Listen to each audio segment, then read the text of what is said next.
So I hit the wrong button, and I'm going to continue. I'm not going to delete that video. This will be part 2. I don't have a actual, like, stand. I'm doing everything by hand. But here's some more. I've only managed to get this section done by hand, which is fine by me.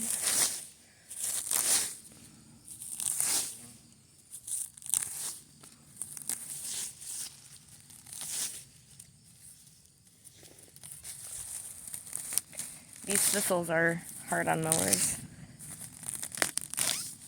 There's another plane. I like catching them. I live in Ohio, so there's constant airplanes, which is cool.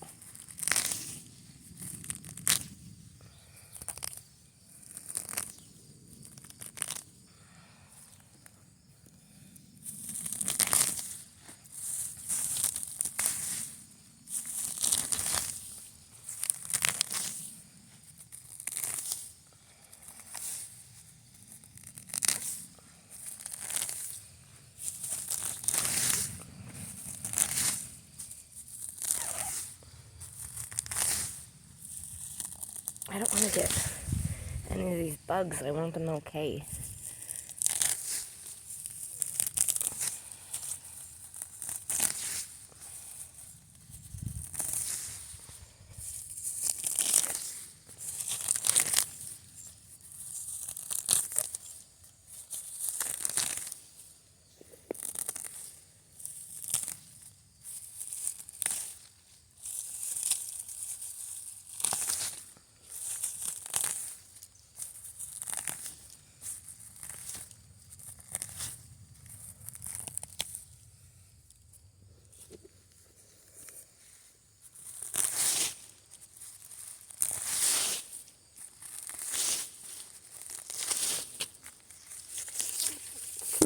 Ooh.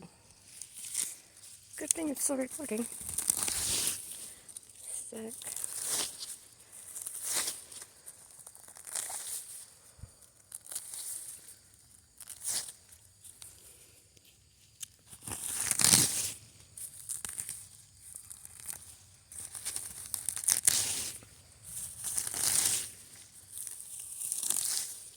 Let's stick that over there.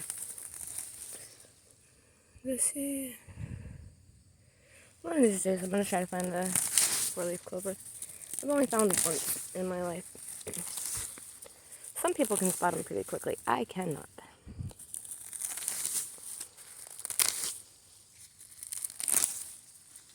I do actually have the tools to do this faster. I just am relaxing and working at the same time.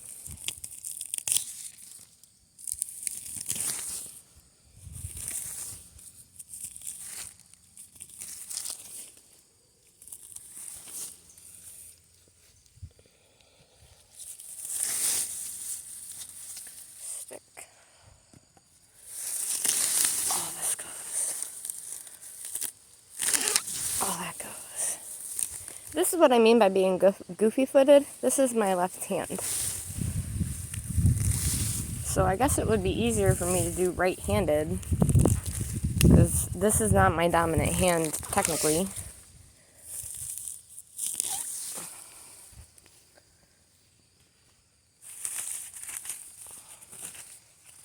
Maybe this makes more sense. I'm so goofy sometimes.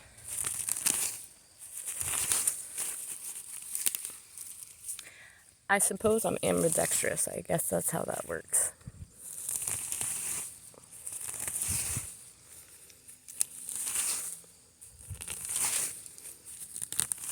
And that comes going to Catholic school.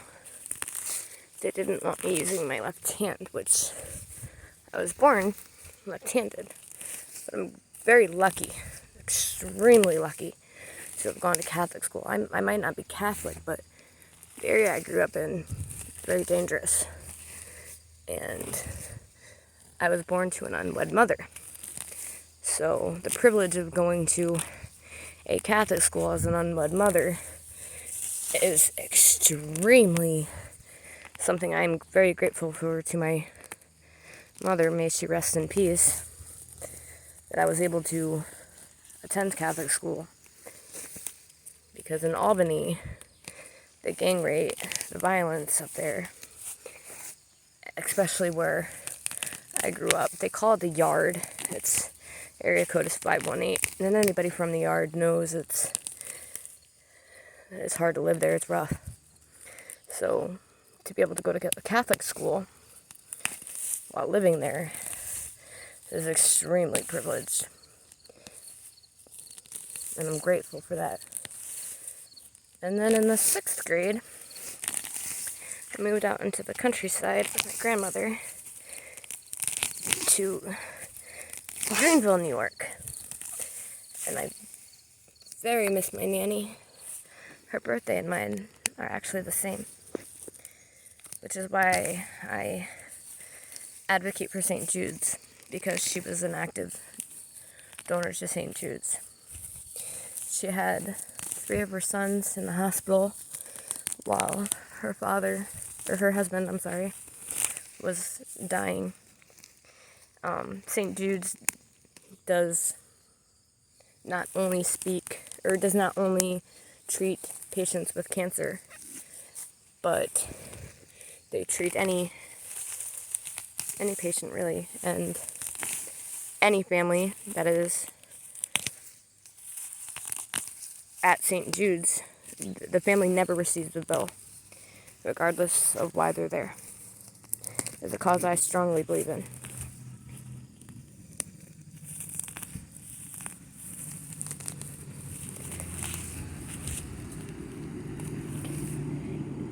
Anyway, in New York, I grew up in the mountains, and I miss the mountains. It's quite fun there.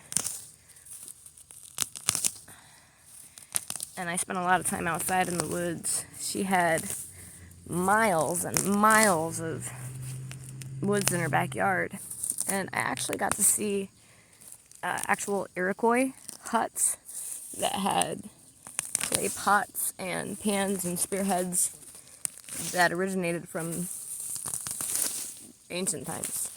They were actually like abandoned, but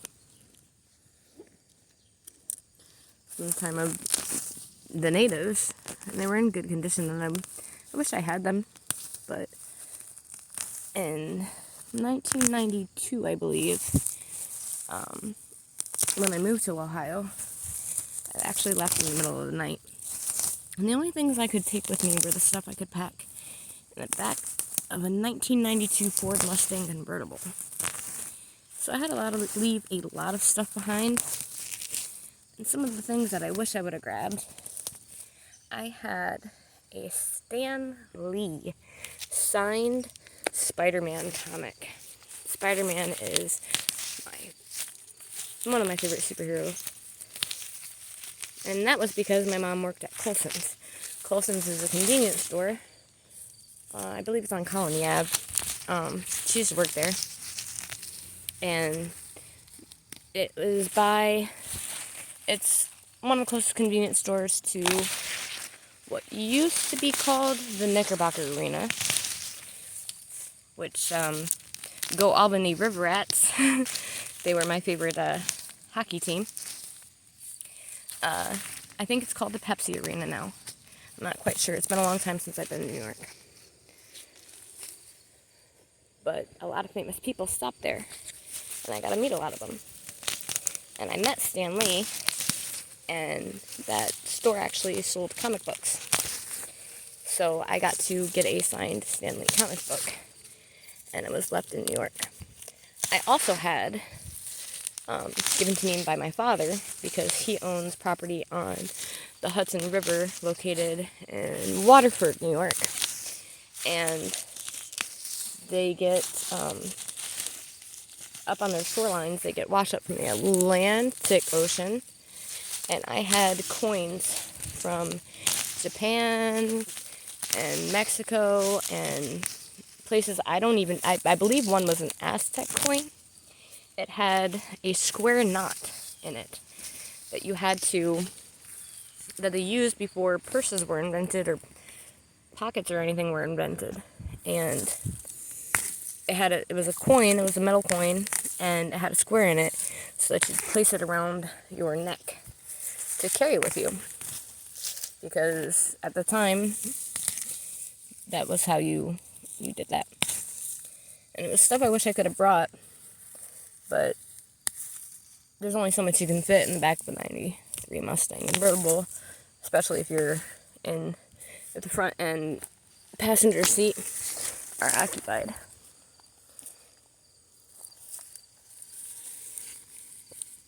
And I actually, in New York, it's not mine now, but I had World War II newspapers because my grandmother is an immigrant from World War II. She came over in '53 and brought newspaper articles with her. And I wish I had them. But I do not. May she rest in peace.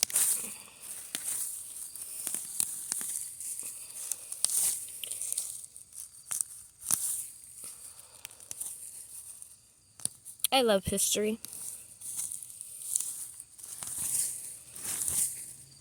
And I like learning.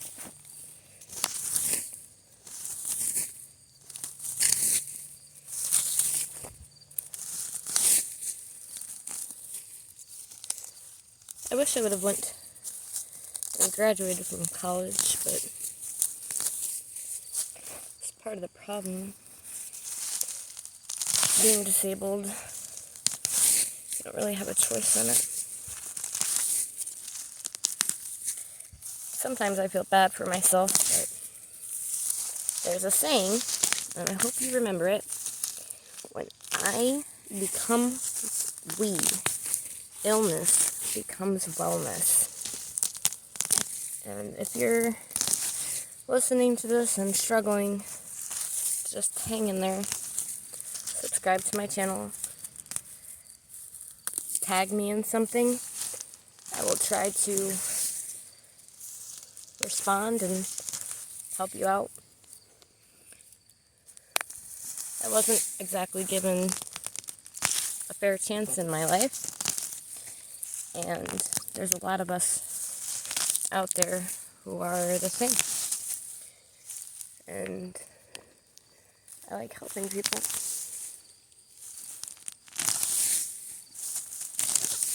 I know that I'm different, and I accept that, even if others don't, even if it makes others uncomfortable. And to be honest, a lot of the times it makes me, myself, uncomfortable.